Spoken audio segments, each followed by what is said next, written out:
Mais uma vez, deputada, pela presença. Obrigada. É sempre um prazer, um privilégio contar com a sua presença aqui, com seus comentários, sua análise. E a senhora vem de uma reunião da oposição, depois de uma decisão muito grave. Ontem nós acompanhamos, nós noticiamos no site, vocês fizeram aquela coletiva de imprensa, vocês...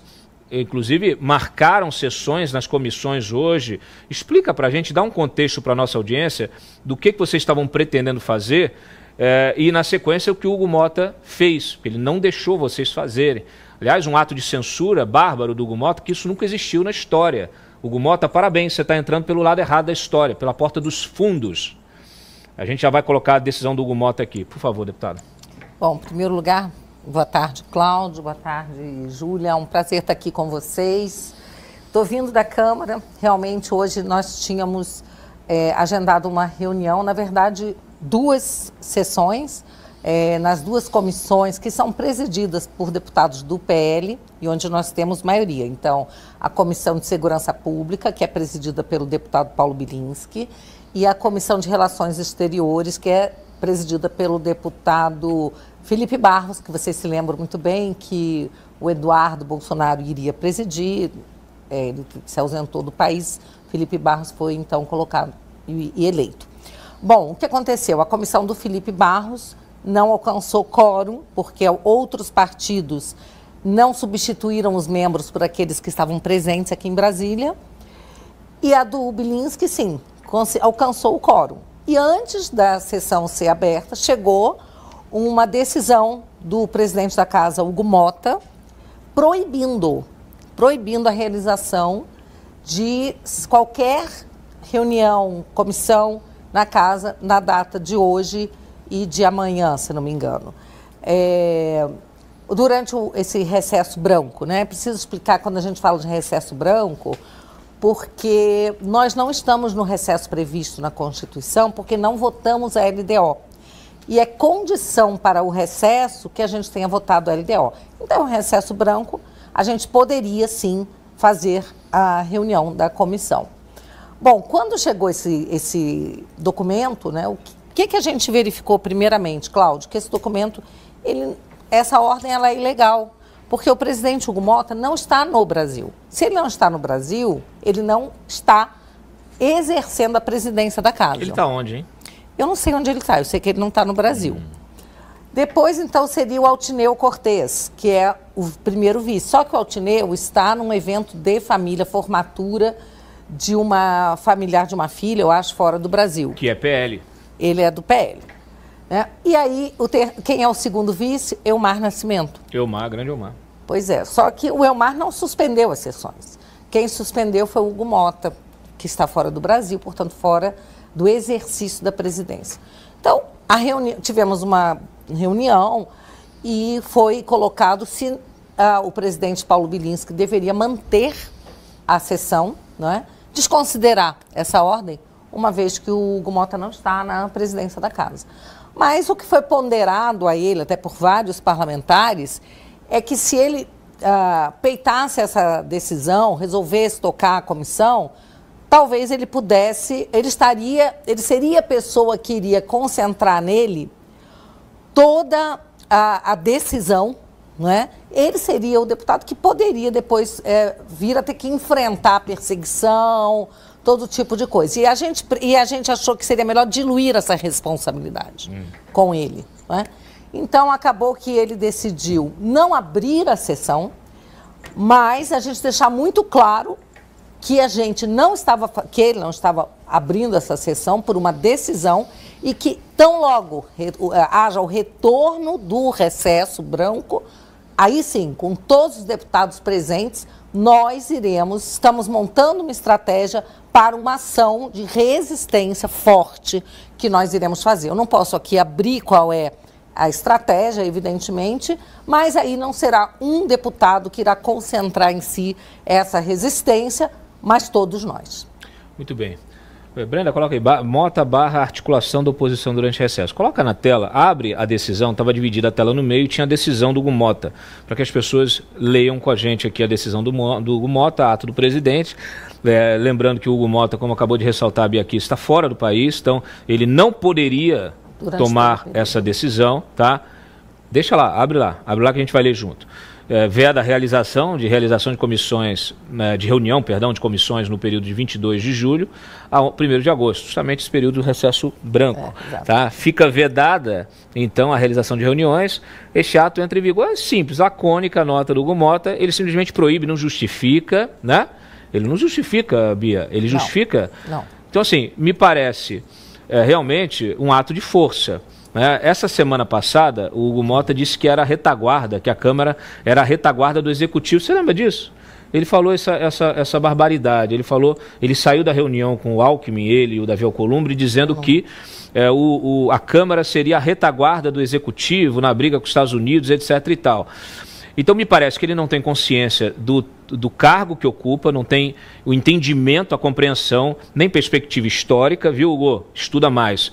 Eu lembro de você citando várias lideranças parlamentares na época, no dia que você tomou posse, mas me parece que alguém preparou esse discurso para você não tem entendimento do cargo que você ocupa, tá? Não é pela tua idade, não, já deveria ter, até porque a tua família é toda da política, né? Você não tem entendimento do cargo que você ocupa, você não tem a dimensão institucional do que é presidir a Câmara dos Deputados, que fique registrado, tá? E essa medida é uma medida inédita, uma medida de força, não tem justificativa, ou seja, você faz a medida e não dá satisfação, não tem accountability, você não está dando satisfação para a sociedade, nem para os parlamentares, que são os representantes da sociedade, nem para a sociedade, não tem uma nota detalhando. Então, o nome disso é alexandrismo. Você virou retaguarda. Eu não sei se você é retaguarda do Executivo, se você é chaveirinho do STF. O fato é que você tomou uma decisão que ela terá consequências. Aliás, Bia, não tem outro caminho, porque várias fontes minhas aqui na Câmara me disseram que teve gente pedindo vamos articular para destituir o Mota, uma coisa que também seria inédita no Brasil. O fato é que parece que as pessoas perderam o entendimento do que é uma democracia também. Sim, e eu quero dizer também que uma das ponderações que foi feita é que para que seria essa reunião de hoje? Seria para que a gente votasse uma moção de louvor ao presidente Bolsonaro. Era para ele estar, inclusive, presente hoje lá. Mas, diante do que aconteceu ontem, que saiu uma nova medida restritiva, inclusive proibindo que ele dê entrevista para a imprensa, coisa que não estava proibida antes. Então, censurando não só o Bolsonaro e as redes sociais, mas toda a mídia. Censurando toda a imprensa, todos os veículos de imprensa nacionais que também não podem mais entrevistar o Bolsonaro. Sintam-se aí censurados, senhores da mídia que apoiam, vêm apoiando sempre os desmandos do senhor Alexandre de Moraes.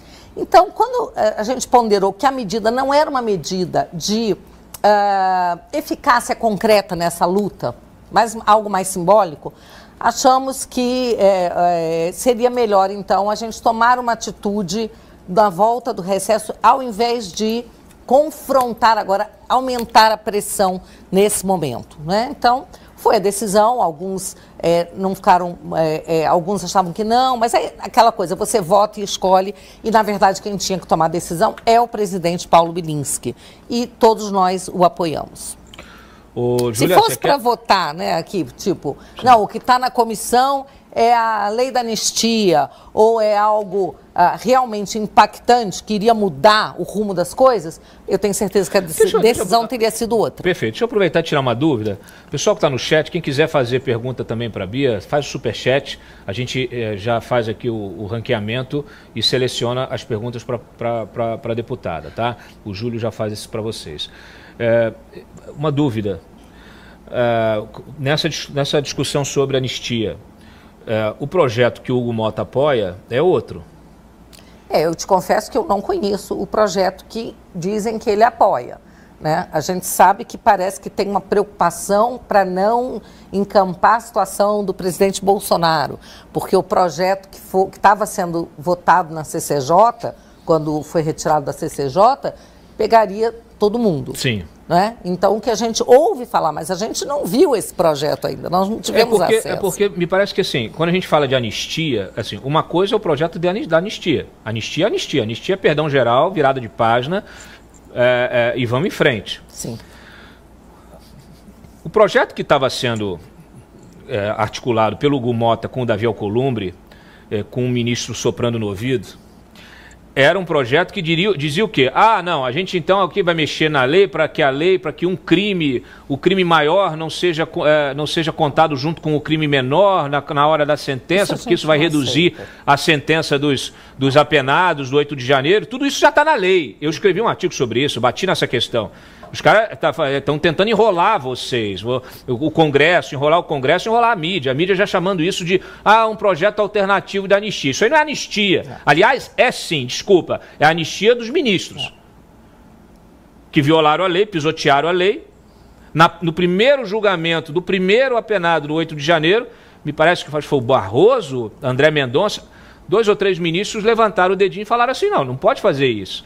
A lei determina, você não pode somar 2 penas de um crime que trata basicamente da mesma coisa.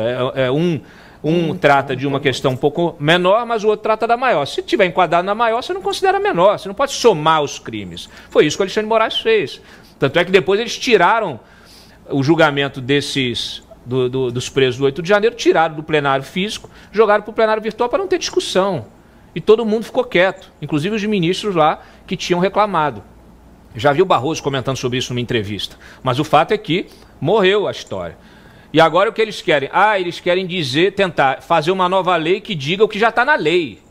Então, isso aí não é anistia, tá bom? Isso aí é uma enganação, uma pegadinha. Não é esse o projeto. Não é esse, a gente não aceita de jeito nenhum. O que o presidente Bolsonaro pediu para a gente, ponderou, é que se vier um projeto de anistia para as pessoas que estão presas, para todos os presos irem para casa, ficarem ficha limpa, que não encampe a situação dele, que ele topa. Foi isso que ele disse. Ele falou, eu não estou preocupado com a minha situação diante da situação dos demais injustiçados, das pessoas que estão sofrendo. Então, foi isso que ele ponderou. Eu acho que tem que ser anistia ampla, geral e restrita, que é a que sempre houve no Brasil. Mas se o presidente Bolsonaro acha, né, que o mais importante agora é realmente tirar da cadeia, tirar da prisão as senhoras idosas, a Débora do batom, eu concordo, isso tem que ser prioridade para todos nós. Aí, nesse formato, Cláudio, teria até diálogo conosco e possibilidade. Agora, esse negócio de dizer que não soma pena... Peraí, olha, gente, o STJ decidiu recentemente, né, Júlia, que se um traficante, tá, ele usa uma arma ilegal, mesmo que seja uma arma dessas proibidas, exclusivas de exército israelense, seja lá o que for, para cometer um crime de tráfico, seja o que for, que o porte de arma não pode ser considerado para fins de pena, porque ele foi instrumento do crime, ele era meio de ação. Então você não pode puni-lo pelo tráfico e pelo porte de arma, porque o porte de arma era só meio de ação. É disso que você está falando. Olha, tá criminoso violento.